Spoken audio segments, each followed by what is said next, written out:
Howdy, and welcome to the Feed Bandit podcast, where we talk all things hunting and introduce you to the most innovative hunting gear and services. Here are your hosts, Jimmy Byrne and Richard Kinchlow. Well, howdy, folks. Corn Bandit here with you this evening. Welcome to the Feed Bandit podcast. Unfortunately, I'll say fortunately, our host, the man who puts it all together, is unable to join me tonight. He and his wife welcomed their second child into this world today, so he's been a little bit busy, and I said, hey, you know what? I'll take this one solo, pal. So from the bottom of my heart, buddy, Mr. El Bandito and his wife, Mrs. El Bandito, and to young Jeb, congratulations. The fun has just started, and it's I think it's kind of crazy that his daughter was born on Texas Independence Day. So Jimmy, your sweet daughter will be literally one of the only kids in our group that I actually remember their birthday on. But that is really cool. Texas Independence Day, one of my dearest friends in the whole wide world, having his daughter. I couldn't get any better than this. So since I'm running this one by myself today, I thought that it would be good to answer a couple of the emails that we get. We do get some, which is really cool. We also get a lot of not a lot, but we definitely get some folks that talk to us on social media, and some of these questions I thought are good to bring up, and we typically will we won't really talk about them on the program, if you will, unless we're actually talking about the subject. So what I've kind of done here is I've kind of taken the list and just kind of summarized them or paraphrased them, if you will. So cut out all the other stuff. So without further ado, let's jump into it. So the first question we get, and I think it's a really good one, is if you have the choice, would you feed protein or cottonseed, and why? So I think that's a really good question. I think that one of the limitations that you're going to get with cottonseed is the fact that it's not always going to be available. Okay. Moreover, it can still be kind of difficult to find. And of course, at Feed Bandit, we are definitely working on that to make it easier to find, but that's still a work in progress right now. But, so that would be my only thing, is that it is a little bit more difficult to find. It's also not as convenient to store. Okay, I mean, they do make cottonseed that comes in a sack, but I think that's relatively expensive. So you really want to look at it in the bulk form. And if you don't have access to a trailer or a shed or something of that nature, it can be very difficult. Whereas protein pellets, I mean, if you had to, you can just keep it at your house. So if I had to pick one or the other, I think I would go with protein. I think that protein, again, I think it's a little easier to feed. It's more available. It's easier to find. Also protein, I actually was reading about this the other day. Protein has actually got, deer protein pellets, that is, has actually got minerals and vitamins in it as well. Whereas a cottonseed is just, is really just kind of pure, I don't want to say fat, but pure, well, I guess you could say fat. So, again, protein's kind of a more complete, a complete ration form, if you will. So that's I think that's definitely in my opinion. Now, on the downside, protein is more highly sought after by non-target species such as raccoons. Of course, if you've got a protein feeder that's got the tubes and you got you a pair of coon hoods on there, which you should. If you've got a tube protein feeder, you're going to be in great shape. The coons will never touch your protein again. But then obviously hogs. Okay, hogs are always going to be a problem. Even for those of us that have got the tube protein feeders, if you get a real big one, they can still get in there. Of course, if you have a trough feeder, it's a trough protein feeder, which I do like. I think they're kind of cool, but the amount of non-target animal consumption is probably a heck of a lot higher. So, that would be my reason for maybe going with cottonseed. But I think overall there's a few more benefits to protein than cottonseed. And of course, if you can do both like we do, and a lot of people are, I think that's a great thing.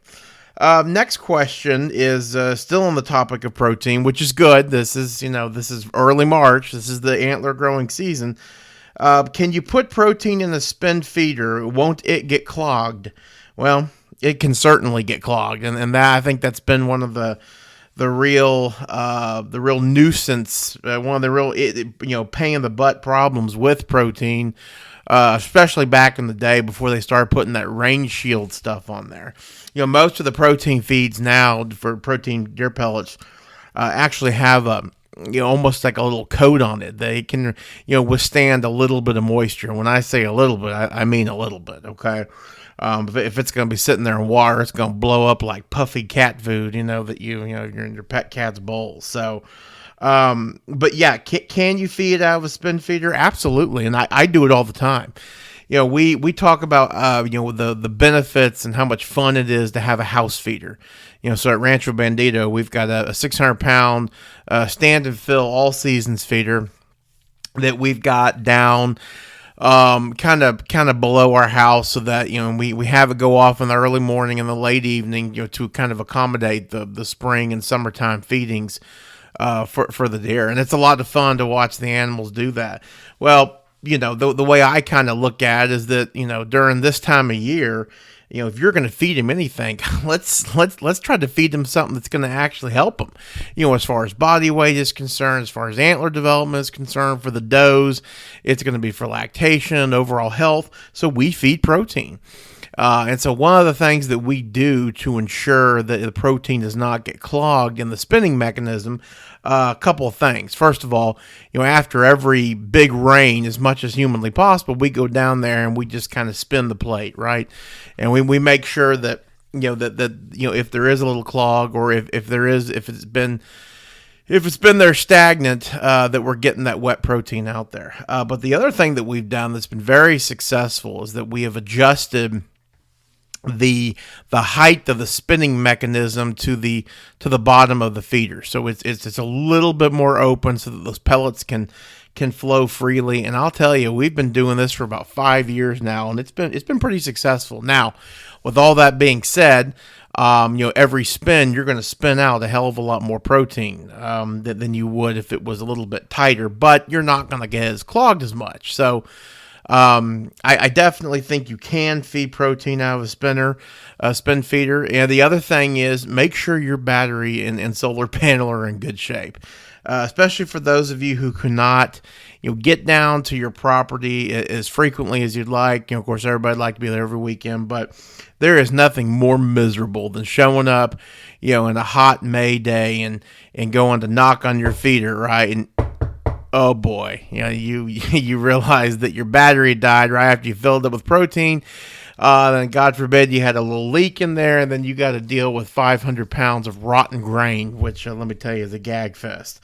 So again, make sure your battery's working. Adjust your spin, I guess your height of your spinning device, to accommodate the little bit bigger protein pellets. The next question is, what is the deal with Double Down Protein? Okay, so I actually reached out to the folks at Double Down Protein a couple weeks ago to see if they come on the podcast, and they are incredibly busy. Just a really, really cool story, I'm sure. It seems like on social media I see a new dealer every single day. So they're doing something right. They've got to be. So I truthfully, I've been asked this before, and I don't really know the difference between their protein and everybody else's. I'm assuming it's just a different formula. It's probably got more vitamins and minerals and all that kind of stuff. And they're getting some great results down there at the ranches that are feeding it. So, it's a really, really cool deal. So we will continue to work with those folks and try to get them on the podcast so we can ask them what makes it work. So that's exciting. Hopefully we'll get to speak with them. Next question, when is the best time to scout for turkey? So the Texas turkey season is coming up here. I think actually at the end of March is when the youth season starts, which is freaking awesome. Truthfully, I think the youth season should be at least 2 weeks before the regular season, but it ain't up to me. So really, when is the best time to scout for turkey? Well, that's a great question. Typically, so the regular turkey season starts, I think, the first weekend of April for us. So what I will probably do is a couple of weeks before that, if I can, is I like to do a technique that's called putting them to bed. And so what that technique is basically, you get out there in your vehicle, your pickup or your ATV or whatnot, and towards the evening hours, you listen for those birds as and what they do is they get together underneath their roosting tree and they'll gobble and whatnot, and they'll fly up in their tree. So that's what they say by putting them to bed, is you actually see where they fly up, so you kind of know where they fly down. Now, I've seen a lot of the hunting shows where they're like, okay, we put those birds to bed and we're going to be here in the morning. I don't like blowing them off the roost like that. In other words, if I were to sit, 20 yards from, the roosting tree, so they fly down, I'm probably going to get a tom and it's going to be great. But I'm also going to blow the rest of the birds out there, and who knows, you could blow them off your property. So, the best time to scout for turkey, I think it's starting now. They become pretty routine. The hens will be going to nest, the next couple of weeks, maybe a month from now, something of that nature. So I'd say now is as good a time as any. Obviously, if you know of any prime food sources, where you see them frequently during deer season, stands a chance they'll probably be there in turkey season as well. So obviously deer feeders are a good spot, but to search for turkeys and to hunt turkeys. So go enjoy it, man. There are some counties or some areas of Texas that don't even really have turkeys. And I know the Rio Grande turkey is really just spread out very, very far and near, spread out everywhere throughout the state. But I remember growing up in Throckmorton that it was kind of rare to see a turkey. So it's really a cool species to hunt. Let us know if you got any questions. It's definitely different. I mean, you can sit in the blind, but getting down on the ground playing cat and mouse with them, that's the fun thing. Imitating a female turkey and bringing that big old jelly head within 30 yards is really cool. So, all that being said, my mission to get my 8-year-old daughter, Abby, a hog is still ongoing. And it just blows my mind that now her first quote unquote big game animal might be a turkey. So I finally gotten her a gun that I'm very excited about. I'm not going to talk too much about it because I'm going to try to get some video and talk about it. This particular shotgun is, I'm assuming, is going to be very kid friendly. I'm very excited about it. So we're going to be talking about that here in a little bit. All right, second to last question here. How's the hog hunting been? Well, it's definitely gotten better. I think this question's probably come from the fact that on our last 5 or 6 podcasts, really every podcast since November, we've been complaining about how terrible the hog hunting has been. And again, that was because we had this massive acorn crop, and they just weren't hitting the feeders, and they're in the thick stuff, and it makes it challenging. So now that's a gret question. The hog hunting has definitely picked up. I'm not going to say that they're done pounding the acorns, but they've definitely they probably finished a majority of them off. Again, biggest acorn crop that we've ever had in the state of Texas, at least in my 39 years. So it's definitely improving. We've definitely shot some. My father's got some fun night vision stuff, so we've been able to play with that, and we got a video that we'll be posting. It's on our YouTube page if you want to go look at it. So having a good time with that. Okay, here's one we've talked about before, but explain your name. Feed Bandit. So yeah, it's kind of crazy. Why the name Feed Bandit? Okay, well, when El Bandito and I started talking about the concept of Feed Bandit, it was very simple, and it really still is to this day. We were looking to create a platform that hunters could go on to, and they could say, okay, I'm in Dallas, Texas, and I'm hunting in Llano, Texas, and I need to buy corn and protein. So instead of stopping at the big box stores and whatnot, we made it. And it's still to this day. This is what we're working on right now. We're making it so that those hunters can find the needed products en route to their land. That's one of the biggest problems that I had when we were hunting in Throckmorton. Is I would leave Dallas at 4:30, 5 o'clock, and we get down to Throckmorton around 10 because of the traffic and whatnot. And then I had to come back into town to get all my feed and then do all the feeders. Well, the time it was all said and done, I've got less than a couple hours to shoot coyotes or fish or something like that, and it just drove me crazy. And so I always asked my dad and a couple of the other guys that were buying all the corn and said, listen, is there somewhere else we can stop along the way that I love supporting our local feed store there, but maybe is there somewhere else I could stop that I could pick it up just once or twice so I can enjoy my Saturday? And that's kind of where the idea came from. So by Feed Bandit, obviously we all know what the bandit is, right? The Feed Bandit. You can see it on our logo. It's the raccoon.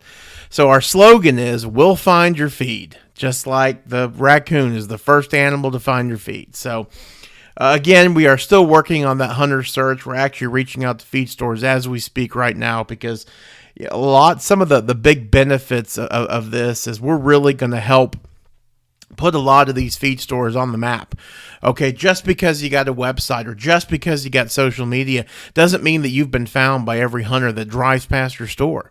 And so what we're really doing is we're really trying to get a lot of content on our website so that when the hunter says, hey, I'm in Dallas and I'm hunting near Fredericksburg, that individual can search for stores en route, and he or she can make an educated decision. Hey, I'm going to stop here and just outside of Crawford, Texas, because there's a feed store there, and that's where I'm gonna buy my feed. So really, we're trying to bring those crucial dollars out of the big box stores and bring it back to where it all began, which is obviously at the feed store. So don't mean to be on my soapbox there, but it is definitely a new idea. We are very excited about it. It's being done in a lot of other industries. I mean, remember there's all kinds of hotel search engines that you can go search.